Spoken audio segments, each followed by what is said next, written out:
It's like now, it's like the elephant in the room. And I know there is sadness under everybody's face. Everybody knows the bloodbath which is happening in the crypto market. And trust me, even I'm sad as well. And yeah, like you saw, BTC is at 16,000 USD. I mean, that hurts, but you can grab them as well. So, hoping the window is going to be longer. But is there something different about this time? These are some questions we have also have in our mind, and it's like, are we done, or will the past repeat itself? With what kind of magnitude? And there are a lot of questions that we still have related to the crypto winter, whether we'll face recession or it will be a bull market. So we are having the panel discussion.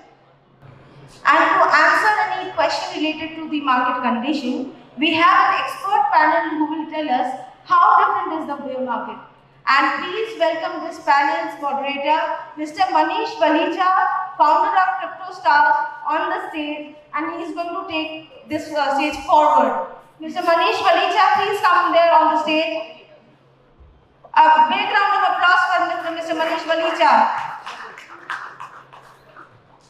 Hi guys, good afternoon. Everybody doing good?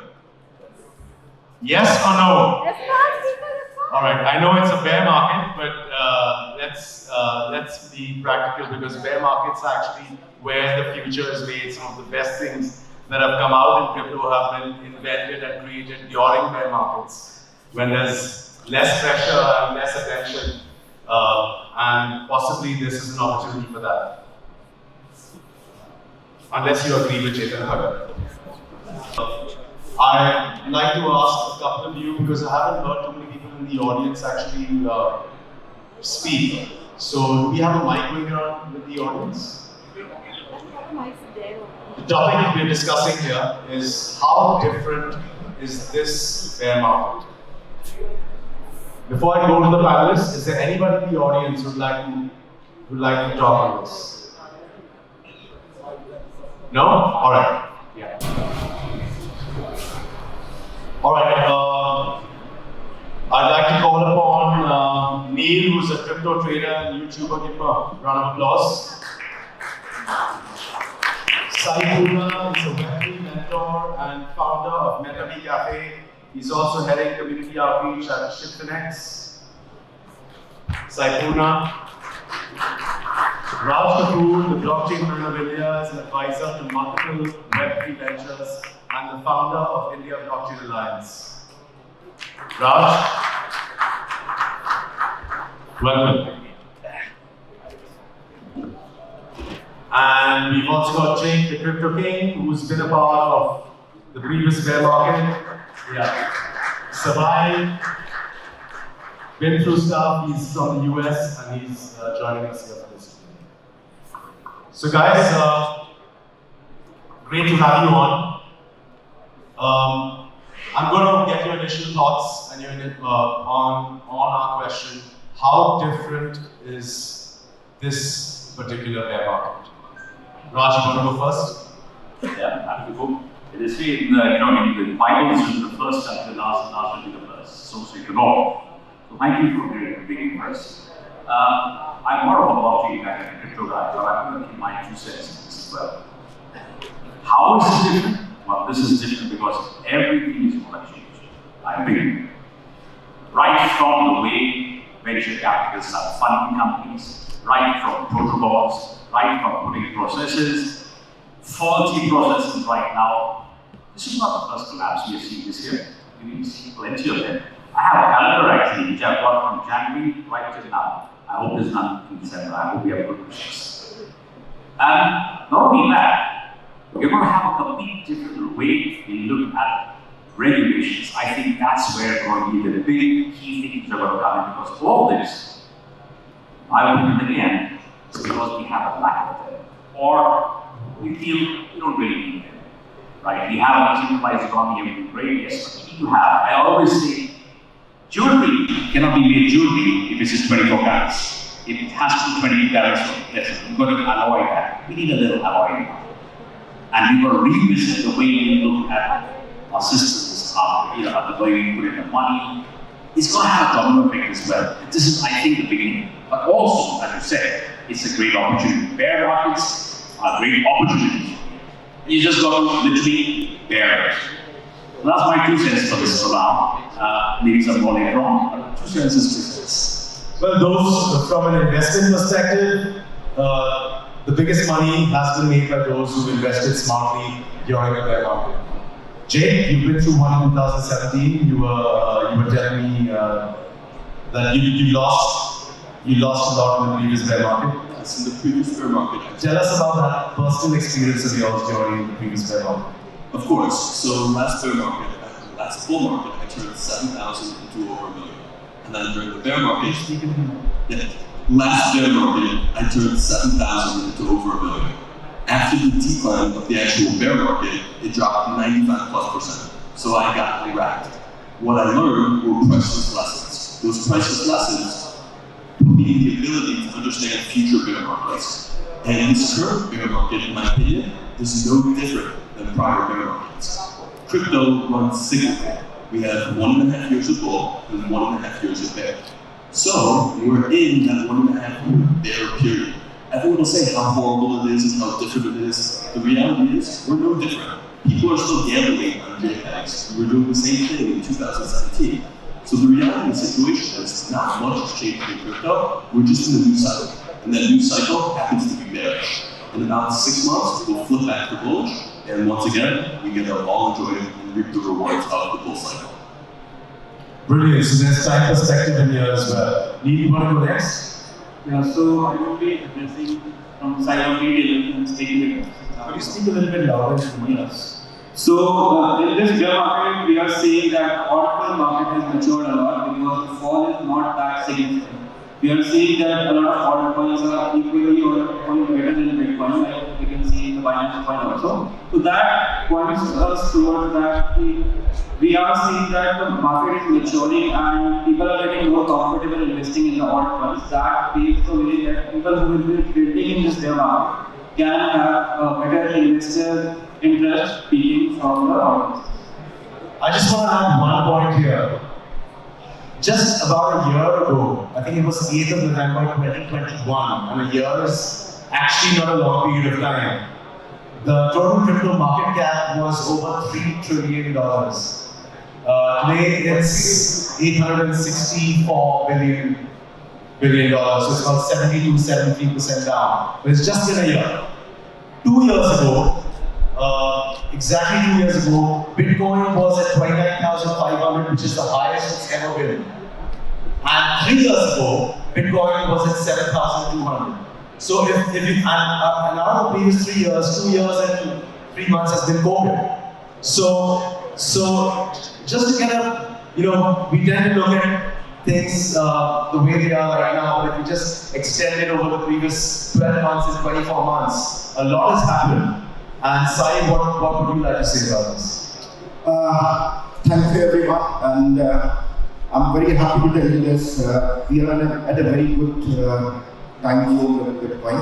Bitcoin was started in 2008 after the financial crisis, and this is the first time Bitcoin is going through a recession, and apart from that, this is the first time the Fed has stopped printing money, so there is a crisis of liquidity as well into the market. But in 2017, I used to attend some of these kind of events and there was not so much of crowd there. So here we can, even in a bear market, I was there in Singapore in 2049, I was there in Brisbane, even in World Blockchain Summit in Dubai. The crowd, the people, the developers, everything has changed. So this bear market is actually a lifetime opportunity. And I'm sure in the next 5 to 6 months you will see Bitcoin bouncing back. Yeah, I like that point which you made about the development activity vis-a-vis today and 2017. The number of fully functioning blockchains, the kind of projects which are being built, the kind of projects which are being envisioned, the kind of people which are coming together, the global awareness of crypto today vis-a-vis 2017, the number of people involved in crypto today vis-a-vis 2017. The first bear market after a $3 trillion market cap. does it look bleak anymore, or is it a reason to be excited? Because knowing it's cyclical and looking at where we are in the context of the big picture, shouldn't we be feeling excited? Absolutely, I think I'm very excited. I know in next few months Bitcoin can see much more lower, but I'll start once it goes to 12K or something, then I'll start getting into a jump on it. And after this, I think there will be regulations, there will be a lot of changes as Raj has said. So, and then once the regulations comes in, and then there will be, we can see institutions' money also getting into Bitcoin or Actually, if you look at the last fall which we had in 2017, before that was peak, when its market cap was 500 billion. Today, it's after hemorrhaging so much to what we call a fall, it's still about 850 billion. So let's take it this way, at the last peak, and this is the worst so far. It's the worst is better than the last peak. That's a good sign. I think that's a great opportunity. We are now at the ground floor opportunity of buying some really good stuff, because the projects now, all these blockchains are really going well. I personally work with so many projects and I've seen these guys do really well. So I don't see it going anywhere. No more south, a little bit south maybe. But at the end of the day, I see it going really up and low. And I think what was in the room are probably going to be the people who actually catalyze this happening. I want all of us to actually feel bullish. Don't feel bearish. As I said, bear with it for some time. The bull run is just around the corner. May not be very soon, but it's there. I believe it's a great buying opportunity. Let's look at the good bits. That's what I think. I'll give you some numbers to add to what you said, but Jay, what do you want to say? So we spent 5 years with people saying they wish they had the entry point that we had 5 years prior. Now they have it. Ethereum, Bitcoin, most of the cryptocurrencies are at their 4-year low. So if that's the case, why aren't they entering when all they were waiting for was the proper buying time? That being said, Bitcoin historically drops 80 to 90% from all-time highs. In 2017, 2018, it went from 20,000 to 3,400. 4,000 was an 80% drop. So it dropped, what, 83 to 86%? This cycle, it peaked at 70,000, and an 80% drop would put it at 14,000, and we're right in line with an 80% drop. So Bitcoin, in my opinion, can fall a few thousand more, but the reality is we're close to the bottom. It's not going to go much lower than 10 if it gets to 10, and at 10, it'll be an 85% drop, directly in line with prior bear markets, and from there, it goes ballistic. Spot on. I mean, just to give some perspective, currently the way things stand, Bitcoin is about 75% off its all-time high. This is the 4th worst bear market at this particular scenario where we are today. The 4th worst, because it's done 85% twice. If it does 85%, we go to about 10,350. If it does 80%, we go up to about 13,000. So, what's the opportunity you see here, Neel? Yeah, so as you said, this is the 4th worst bear market right now, but we should see what brought the price down, right? The Feds are raising the interest, so that is hemorrhaging the market right now. And also we saw a lot of projects like Luna and FTX crashing, and that will usher in regulations that will actually help the Bitcoin reach new all-time highs, and that will increase institutional interest into the market. Yes, let's come back to institutional interest, because the level of institutional interest and the things that were being planned before things started going south end of last year was interesting and like never seen before, right? So what exactly is the challenge here? Is it regulation? Is it governments not being totally pro-crypto? Not all governments, some governments like Dubai have welcomed crypto with open arms. There's some governments across the world that have welcomed the innovation and the growth. So let's go step by step. Let's talk about institutional investment. Do you have reason to believe that there's a lot of institutional money waiting to enter crypto at this point? absolutely, no doubt about it. So the mistake that we have done is why we believe on blockchain? Because it's decentralized and we own our own investments and own assets. But we forgot all that and we went into the traditional form of giving our assets to them and then forgetting and lose by their fancy returns on your investments. So that was the big mistake that we all have done actually, and we have learned the lesson that we need. We cannot put our investments into a centralized entity and then forget about why we entered into this blockchain revolution. Raj, you want to say something about that? Institutional money and things which exist today, which did not exist in 2017, which did not exist in 2013. Absolutely. In fact, we see very strong institutional investments now, and it's much more than the retail investors. They are the market makers anyway. I actually want to say one thing. We all say, oh, cryptos, this, Bitcoin is 40,000, 30,000, going to be there, 6,000. Somebody says it's going to be zero. I say when we see people selling, remember once, somebody is buying. There are two sides of buying. It's not everybody's not selling, somebody's buying also.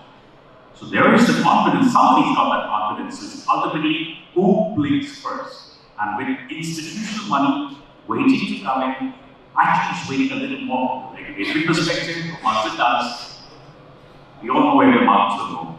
And it's been a volatile market, but then we make money in volatility. I would like to add one sentence here. Wealth never disappears, wealth actually transfers. So if you are selling, somebody is there waiting for you to sell and then they'll buy. Before I go to Jake on this, how many in this room are currently invested in crypto? Can you put your hands up? Okay, that's more than 90% of this room. Or maybe is it? Hands up again? Oh, 80%? Yeah, it's about 9% is what we're and how many of you bought at the top? Okay, that's good. That's good. That's hardly 2-3%. And those who are not invested are probably spending time outside now. No, but and how many of you are optimistic and are confident about what you've invested in and are willing to hold it out and are not worried and not bothered about any negative eventuality? Brilliant. I think this room deserves a round of applause. Just let's have a round of applause for this room.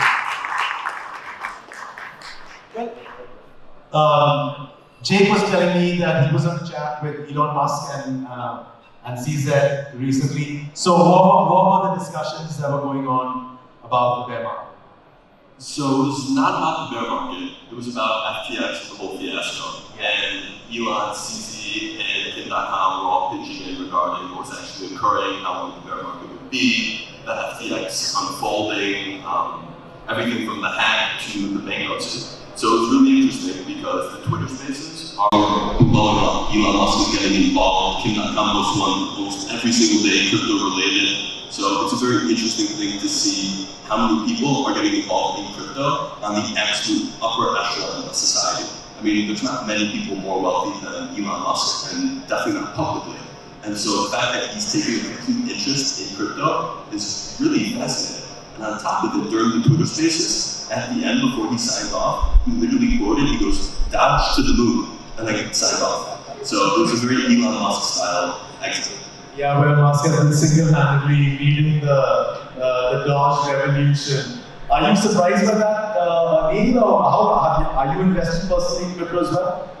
Yeah, obviously I'm invested in crypto. But my investment in meme coins and Elon Musk fiasco is a little bit controversial because as you see, a lot of people are invested in Dogecoin and Shiba coin. And since I recommend my audience to stay clear of them because people are not having too much portfolio, and if they just invest in risky assets, then they will obviously face huge losses.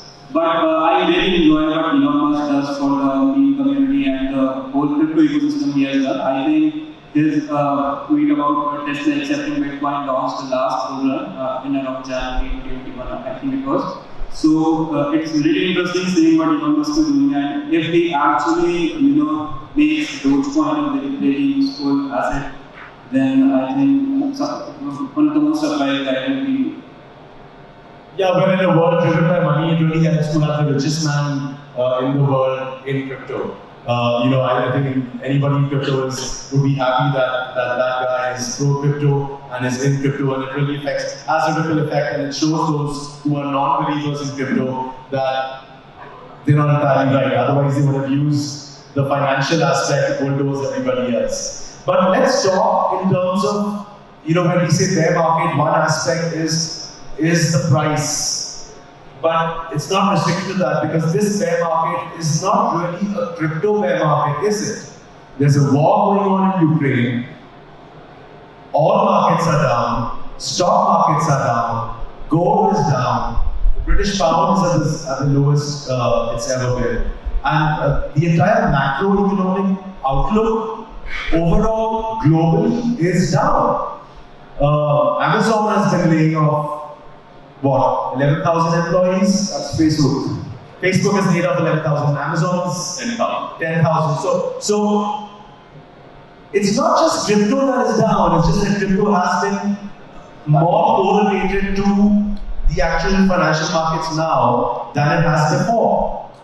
Than 2017, isn't it? I think this is which is actually a good indicator that it's not actually.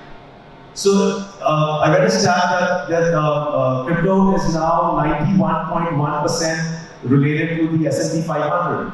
So then it's not such bad news for crypto, and it's not bad at all. The only thing that's standing in the way of a 3 trillion market cap becoming a 6 trillion market cap, or an 8 trillion or 9 trillion market cap, is some governmental support or some kind of regulation, either support or non-interference, not trying to crush it, not trying to stop it. What are your views on that?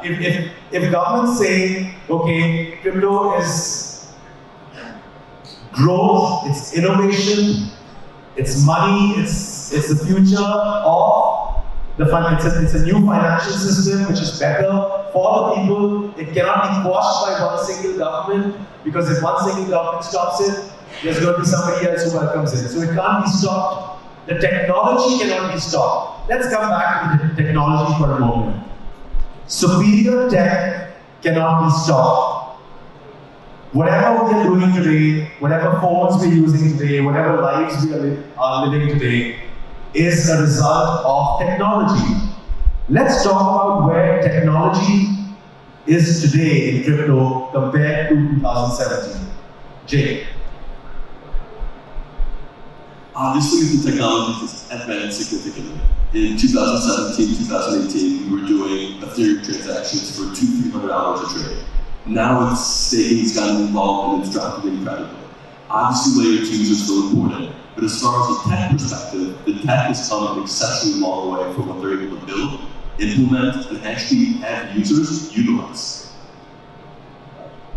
I believe all technology adoption takes time. Let's have a very simple. How many of us used Google Pay 10-15 years back? Hardly anybody.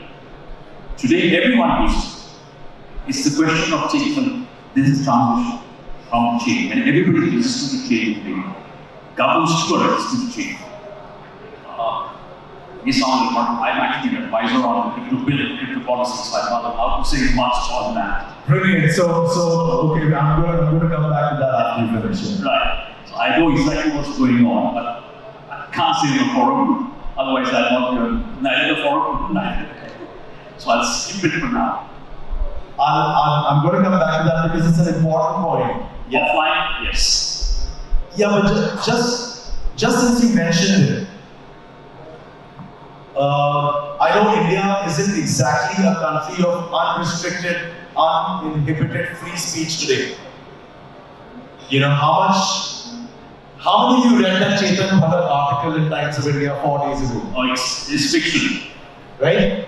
So, my father told my mother to read the paper and read the editorial. And my mother told me about that. My mother's not on Twitter, and my father's not on Twitter. So, and on Twitter, there was an entire community that had a chance to respond to the statement crypto is dead. So Bitcoin has died 400 times already in the past 11 or 12 years. And on an average, Bitcoin is declared dead about 35 times a year. And Bitcoin is the highest performing and the best performing asset in the world across all asset classes over the past decade. So this is not over 1 or 2 or 3 or 5 years. It's a fact and cannot be disputed. But coming back to the crypto bill, if a person like you is in a position where you can make those who are sitting on that side of the table see some light, why not? Yeah, why not? In fact, I think we have succeeded. You look at the bill I've been with them in the last 3 years. It's from banning big crypto, it's now on to regulating crypto. That's been a little journey. I think it's an effort all of us to put together. Somewhere it's really big. I also think that, as I think you have said, there's an element in the room.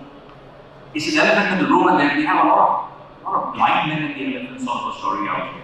So everybody's got their own perspective. I think the perspective now are turning into something which is more consensus driven, and I think, should I say, I am very confident that the ban of course will not happen. That's one point. The second thing, in my opinion, is that there will be one very heavy regulation, because a lot of things from a regulatory standpoint is what they have asked us to submit. Whether they accept it, not accept it, I can't say. We're doing a bit. In fact, we've submitted on Metaverse, we've submitted on Web3, on the NFT, on crypto, on utility tokens, storage tokens, almost every one of them. I must have spent about maybe 300 days the last 2 years writing this talk for them. It was possible. There is a lot of action. I'm confident that they'll go through. There'll be a little flutter. Yeah, but I mean, if the government wants to make tax money, you might as well let the system flourish and then take your tax. It's better for the government and it's better for the people. Right now, the only thing which is really bothering him is that they haven't really flooded back is the anti-money laundering so far. But otherwise, it's pretty much on heal. Crypto is not already killed the CBDC or the country. That is a general consensus. That's a good thing. Let's take the plus. Let's see the silver lining always, guys. Let's not always see the dark clouds. The tech, superior tech today in 2022, superior tech being built, superior tech already functioning, totally ahead of 2017, 2013. Neel. So, compared to 2017, we have seen a lot of advancement. We are seeing faster elements coming in that can process more transactions. We are also seeing a lot of projects now investing in developers for their ecosystem. We have seen that Solana did it in a very large quantity. We have seen Solana labs, Solana hackathons being formed. In 2019, when I was in college, we used to do hackathons. We used to see patent tokens sponsoring the hackathons, and we used to have patent prizes that if you build on blockchain, you will get paid around 20,000 in patent tokens. So at that time, that was my first exposure to crypto, and then we started using on the blockchain. And it is pretty easy to get into a crypto startup. If you want to build a crypto startup right now, it's very easy, and you have a lot of resources that is helping a lot more developers here. We can compare this to in the 2000 after the dot-com crash, everybody thought that it was dead, and then the technology slowly started advancing. It started getting faster, and we also saw a lot of companies being formed, new use cases being formed. So the same kind of thing we are seeing in the blockchain industry also right now, and the crypto space.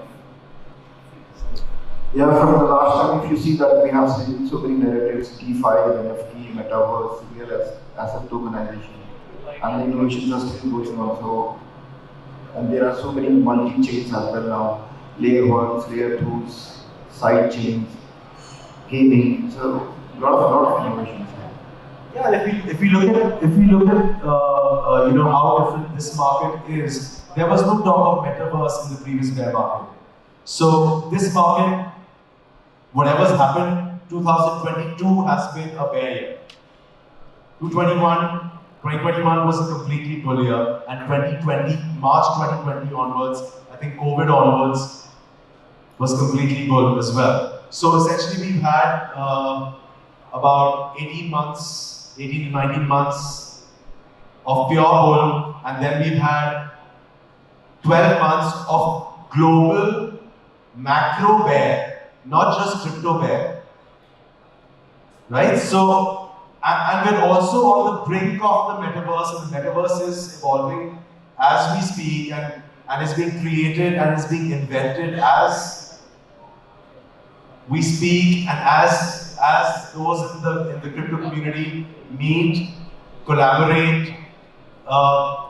That's a big point, isn't it? Because if you look at Instagram declaring that they're going to have NFTs going to be allowed to be bought on the platform, bought and sold on Instagram. So that's like 2 billion users straight up. When that happens, and we could be probably 2-3 years away from that, maybe 3 years away from that. Isn't that the best thing to look forward to? I mean, isn't that what differentiates this bear market from anything else? Absolutely. Yeah, even in Solana, we have a lot of announcements from Google, Instagram.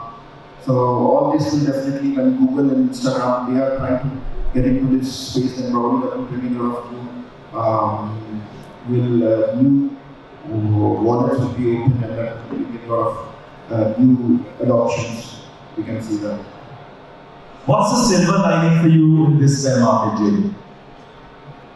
The ability to buy Bitcoin, super cheap, because I can't tell you which of the other cryptocurrencies will be here besides Bitcoin and Ethereum. We saw what just happened with FTT and Sol in the last week. So the silver lining is you get an entry point lower than you'll ever see again in the next 5 to 6 years. The full 2-year bull cycle that's coming, we'll see Bitcoin over 150,000, and so being able to buy it at 15,000 right now means you get 10x on the most conservative asset in the crypto space. That's the silver lining.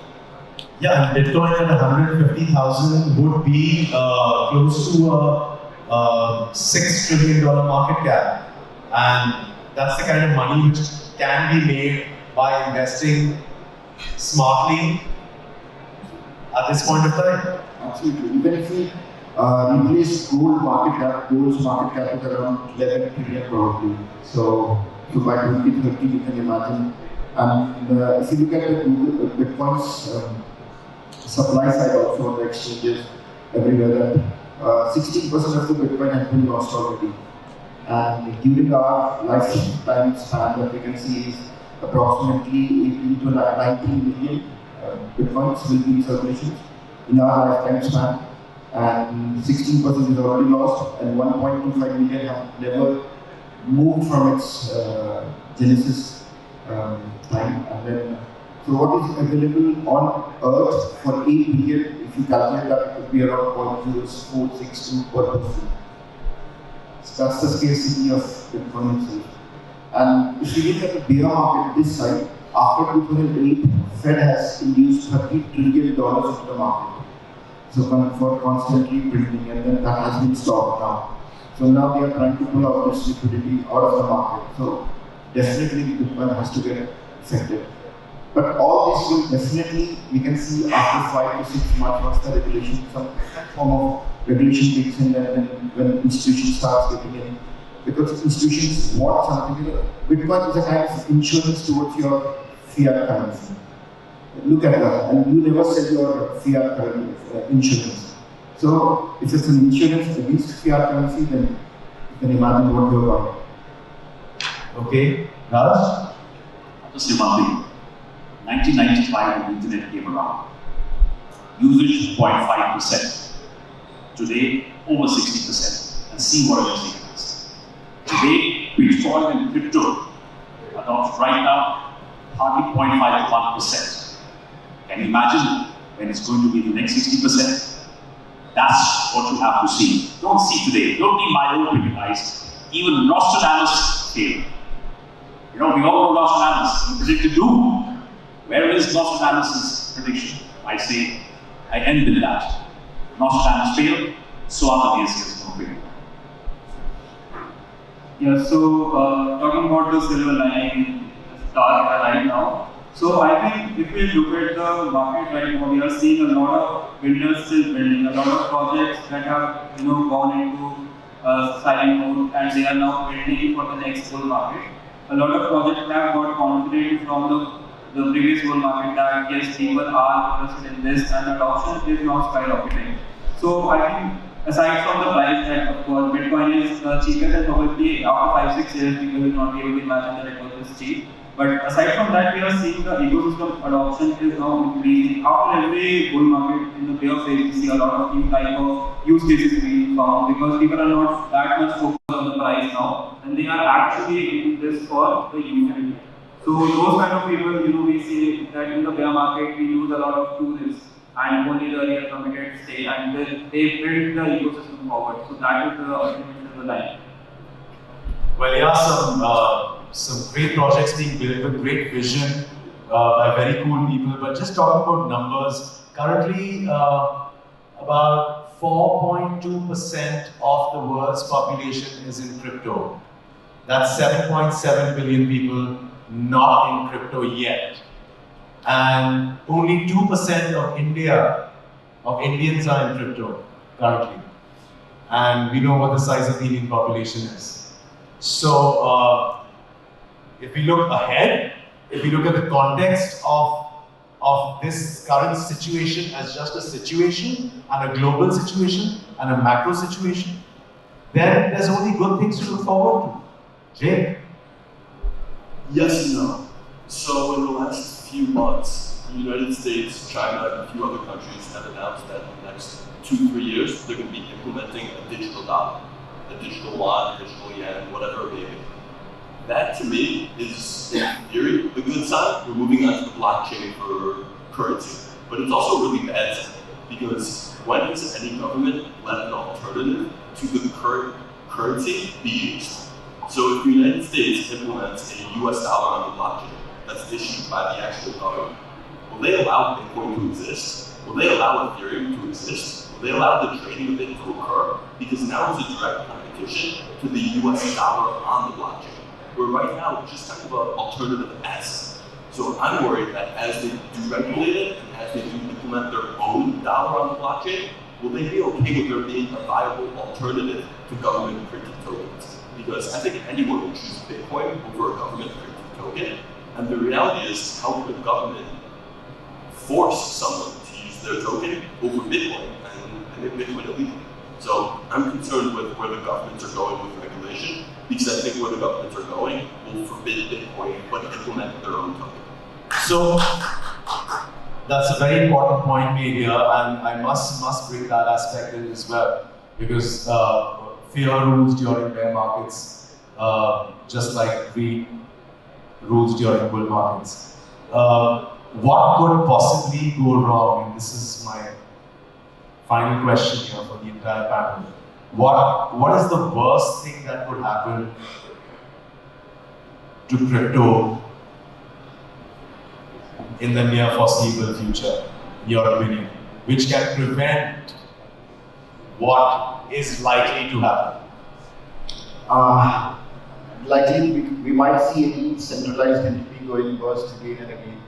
And the worst thing is take out of your all your investment out of the exchanges, centralized exchanges, and put it into your cold storage. And whatever ultimately, as Raj has said, there will always be buyers, and the new blocks will always be made.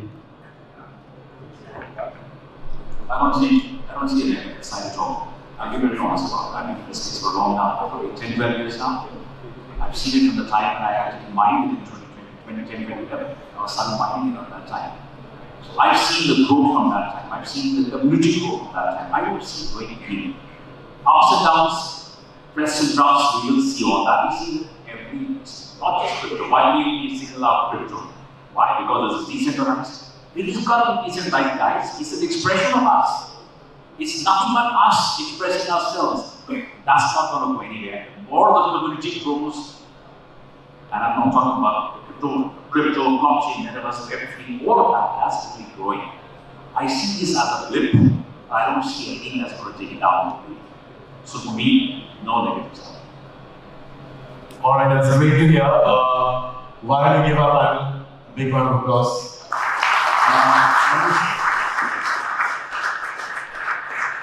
Before we conclude, I'll have to bring it bring few points to your notice that since the time we have left gold standards in 1971, you can see our society has come up with a lot of problems. So this you can see it through our website called WTF happened in 1971. There are hundreds of charts there, and it explains how income inequality has started growing, obesity has started growing, crime has started growing, trust factor in the society has come down, and divorce rates have gone up. So all these problems actually started after we left this 1971 gold standards. So it shows that the humans will always be driven by greed, power, and the decisions that they make for us might not be always suitable for us or for the society. So we truly need something which is tech-driven and which is decentralized, and that's Bitcoin. Brilliant. Exactly, humans will be humans. It's also a fact that inflation at this point of time in various countries all over the world is the highest it's ever been. That's a fact, that can't change. The cost of living is getting more and more expensive for the ordinary person, and Bitcoin and crypto has also been a hedge against inflation, right? For people to even put a small percentage of their portfolios, let's say even 5 or 10% of their portfolios as a hedge against inflation brings that many more people in. The question is, are those in charge going to allow it to happen? Is the banking system going to allow it? Or does the banking system want everybody's money at 5% in FDs in the bank while they loan it out at 36% to everybody via credit cards? So it's essentially a fight between the emerging financial system and the possibility of what crypto can be and the current financial system, isn't it? Because, yes, Chip? I don't know, I kind of disagree on that, because if you watched what happened with Prohibition in the United States with alcohol, we had alcohol legal until the 1920s, and then Prohibition came around. Alcohol didn't go away, the price of it just skyrocketed. So if they banned Bitcoin everywhere, Bitcoin wouldn't go away. The servers are up, the blockchain's running, Bitcoin still exists. The price of it will likely not go down, but it'll go up. Because when you create an asset class, whether it's a drug, whether it's alcohol, whether it's a consumer good, and you make it illegal, that just drives demand. And that lowers the supply that's readily available. So if the government really did try to ban Bitcoin, it's likely that the price of Bitcoin would go through the roof. And then the way they correct that is, we made a mistake, let's tax that price that's through the roof. And that's exactly what the US government did. They banned alcohol, then they said, we made a mistake, let's unban it and tax the hell out of it. By taxing it, now the government can make money off of what originally was illegal, that they drove the price up. So I think if the government does ban it, they'll rewind that and just tax it. Well said. Like I said earlier, some of the best things in crypto and some of the strongest projects in crypto have been created and invented during bear markets. So if we choose to look at this current bear market as a global macro bear market and not just a crypto bear market, and if we look at where crypto is today vis-a-vis 3 years ago and 5 years ago and 7 years ago, and if we look at the amount of people in crypto today versus the amount of people in crypto 4 years ago, and if we look at the possibilities that lie ahead of us, I think the bear market could be seen as an opportunity to build, to create, and a great time to invest. Thank you so much for being a wonderful audience, and thank you, Pat. A big round of applause to everyone. Thank you everyone for being on stage and sharing insights. Thank you everyone.